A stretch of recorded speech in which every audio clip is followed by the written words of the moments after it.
We've had many vampire flicks over the years. Dracula, Fright Night, Interview with the Vampire, The Wolf of Wall Street.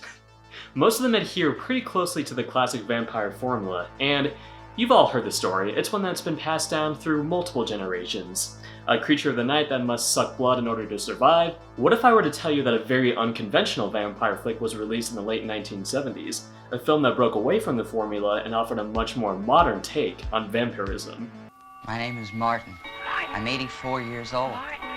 People think I'm crazy when I tell them how old I am. I just have a sickness. The only way I can survive is by drinking blood.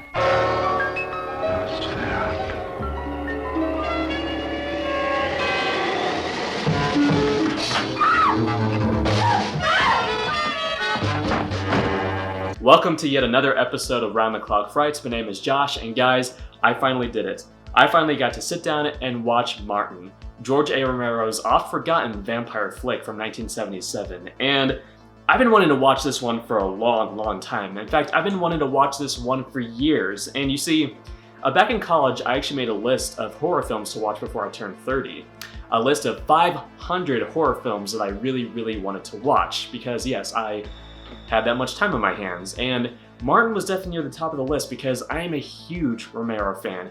Just the way that his zombie films left such an indelible mark on the horror genre in general. But yes, Martin is one I've always longed to see, but I'm not gonna lie, I've had a bit of a problem tracking this film down.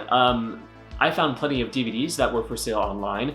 There actually was a release in 2004, a DVD that was released by Lionsgate, but I think it was a little pricey at the time, and I wasn't really willing to spend that much money on a film that I hadn't even seen yet, because I'm just gonna be honest, I'm not rolling in, the millions. I'm not bathing in tubs full of $100 bills, so I wasn't really willing to spend that much money, on a DVD at the time, and it was also virtually non-existent on streaming services. I just could not find a good quality copy of this film, and so I focused on watching the other films on my list, including such perennial horror classics as Manos, The Hands of Fate, Troll 2, and let's not forget, Piranha Double D.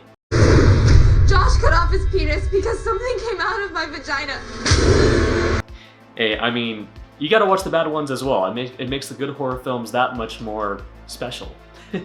But the other night, I was scrolling through Tubi. The streaming service Tubi. I was looking through the horror section. I didn't really know what I wanted to watch. I wasn't really in the mood for anything in particular, but I found it. I stumbled upon Martin, and I practically leapt for joy. I couldn't believe my eyes. Like, this was the Martin, the one that I've had such a hard time finding over the years, but it was indeed the 1977 film directed by George Romero, and to my understanding, this isn't a Romero film a lot of horror fans have heard about because it doesn't have zombies in it. It definitely broke away from his traditional formula, but to my understanding, Martin is George Romero's personal favorite, and, I can definitely see why. It's a more slow-moving, dramatic character study, and it doesn't necessarily contain anything supernatural. Nothing supernatural necessarily occurs, and it's definitely unlike all the other films in Romero's filmography, and that's probably why he liked it so much. It feels a little bit more personal. It's definitely different. Compare this film to something like Creepshow. Creepshow is the zany, over-the-top, comic book film. Martin is a much more subdued, quiet film. I have to be careful all the time. But I'm pretty good at it. I think as I get older, I get better.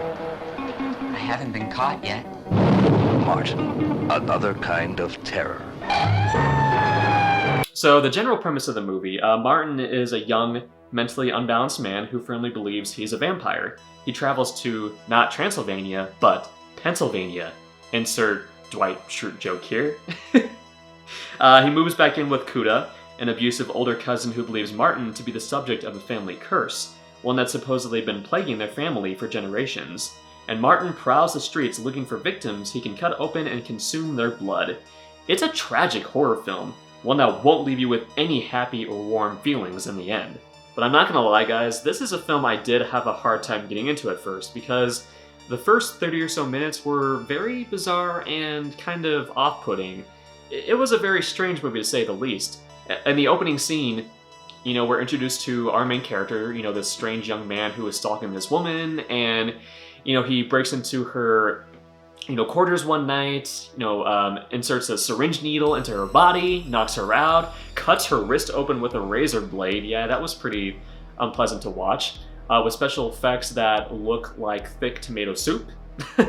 But yeah, it was very strange and very bizarre, and the following scenes were a little slow and lumbering. But this is just one of those films, because as it progressed, I did begin to appreciate it more and more. I got caught up in the story, and by the end, I was fully hooked. But right off the bat, I have to sing the praises of actor John Amplas, because he is terrific in this film.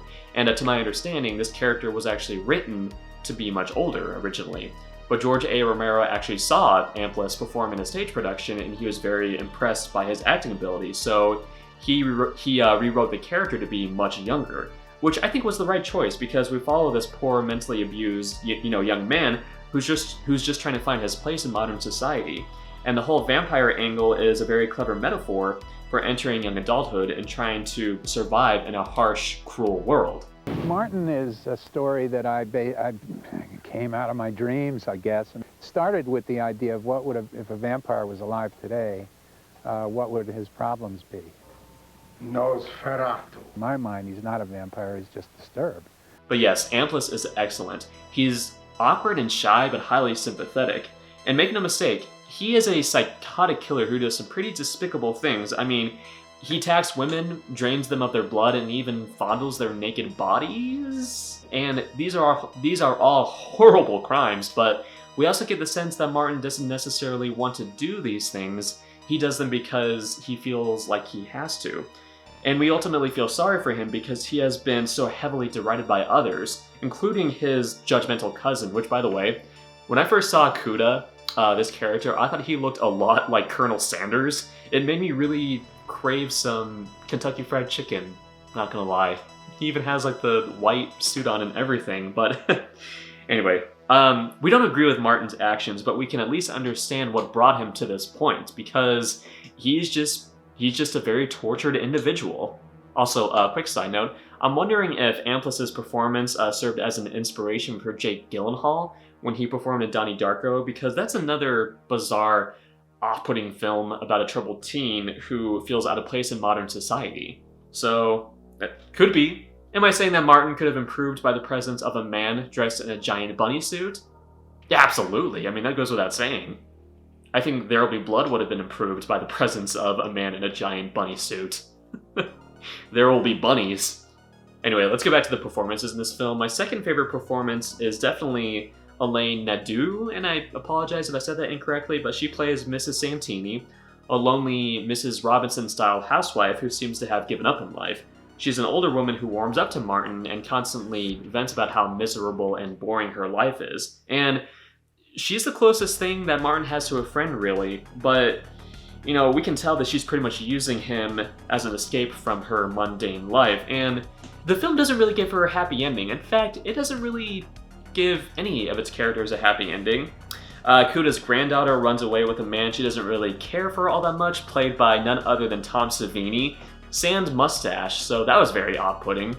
Seeing Tom Savini without his trademark facial hair. It's kind of weird. But, Mrs. Santini commits suicide in a bathtub, and even Martin himself meets an unfortunate end. So, this could be one of the most depressing horror films I have ever seen. But its downbeat ending does seem to fit the overall tone, because Martin is a tortured character who's been treated like a pariah for most of his life. So, even though things don't go well for him at the end, he at least gets a chance to escape from it all. Get used to things, Yeah, sure. You get used to your life. And it all gets easier. Another thing I really liked about this movie is how it just criticizes the whole vampire mythology. Martin's constantly talking about how he doesn't believe in the more magical aspects of the vampire mythology. Just the idea that they're, vulnerable to like holy water and sunlight and like all that stuff. I mean, he claims that the more magical aspects aren't real, and throughout the film, he even calls into a radio station and, tells the listeners that all the things they've heard about vampires over the years aren't true. So this film does tear apart the vampire mythology, and it was definitely ahead of its time. we've had films over the years that have done this, that, you know, have taken classic monster mythologies and have, you know, broken them down and criticized them. But Martin did it in the 1970s, you know, at a time where there weren't as many vampire films, so that's just wholly impressive. And, you know, he does believe that he's a vampire. I mean, make no mistake, he firmly believes in all of this. He just finds much of the mythology to be absolute bullshit. And oh, real quick, I have to talk about my favorite scene. So there's a scene where a priest attempts to exorcise Martin, and it's kind of funny because what he does is he just kind of sits there awkwardly as the priest attempts to exorcise him of his demons. And he eventually just runs out of the room, and the priest just awkwardly continues reading verses from the Bible. That was actually pretty funny. But what happens is that Colonel Sanders, Kuda, his older cousin, chases him down. You know, it's a very dark, foggy night, and we suddenly see Martin emerge in this cheesy, you know, vampire cloak, you know, the type you get at Spirit Halloween, and, you know, he's just covered in white face paint. He has some very obviously fake vampire teeth inside his mouth, but it turns out that's the point. He's just messing with his cousin. You know, he's trying to prove to his cousin that the more outlandish things about vampirism aren't real, and it was a funny scene. Definitely my favorite scene in the movie. I like that scene quite a bit. It made me chuckle. And on a more serious note, something I don't hear people talk a lot about when it comes to this movie is the generational gap between the characters. You know, Kuda is an old-fashioned, highly religious man who seems to have a disdain for the modern world, and he hates Martin for almost no good reason. So it's almost like he just doesn't like what Martin represents, you know, youth. You know, a generation that he just doesn't understand. And the scene that perfectly encapsulates all of this is the one where Kuda invites a priest over to dinner. The priest is played by George Romero himself, and the priest acts like an actual human being. Which, by the way, this movie, The Exorcist, portray priests as real people. You know, this guy is, you know, kind of cynical. You know, he's talking about how putrid the wine at church is, and, you know, he's just kind of lounging about in a chair, you know, with a cigarette in his hand, and good God, it is so refreshing to see a priest in a movie who's not treated like a complete saint. But, you know, he's listening to Kuda talk about his beliefs, and he's like, you know, this isn't really my expertise. You need to talk to this priest, because he's an older guy. He'll probably understand you better. If our priests cannot save us from such things, who can, Father Howard? Well, I've had several conversations about this with some of my associates, and I think... So, yeah, there's a bit of a generational gap, and I feel like it's one of the themes of this movie, but I don't really hear it brought up a lot, so I wanted to make that point. So, let's talk about the filmmaking techniques in this movie. Romero was very much a blue-collar filmmaker. You know, his films were never flashy or grandiose. His style can best be described as down and dirty. You know, this isn't a visually appealing movie. In fact, it's very gritty and colorless. You know, it is just filled with grain. You know, the film quality isn't the best, and it's definitely not a visually appealing movie, but that just makes it feel all the more real. You know, it has a very documentary feel to it. And, you know, he did shot on location in the rundown streets of Pennsylvania, where we get to see some really good examples of urban decay, just adding to the overall unpleasant feeling of this movie. Although, you know, there are some artistic moments in this film.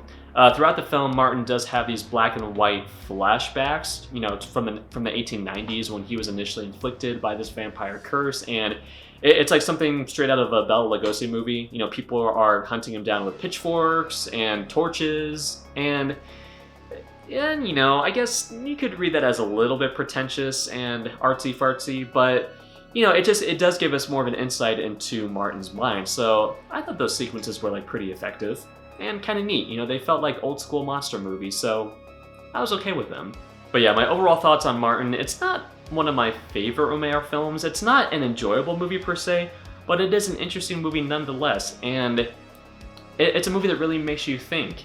You know, you get caught up in the dilemmas of these characters, and, you know, it leaves you feeling very emotional and very sad. Like I said, this is not a happy movie. This is not a happy movie by any stretch of the imagination, but it does draw you in, and it keeps you hooked throughout most of the runtime. So I'm happy that I finally got to watch this movie. Is it George Romero's magnum opus? I definitely don't think so. My favorite Romero film is still Dawn of the Dead, although Day of the Dead is a very close second. But this film, it shows a different side of the filmmaker, and for that I really appreciate it. So guys, it's available to watch for free on Tubi. Definitely, you know, watch it if you can. It's definitely worth your time. Just stick with it, because like I said, it is a bit of a slow burn.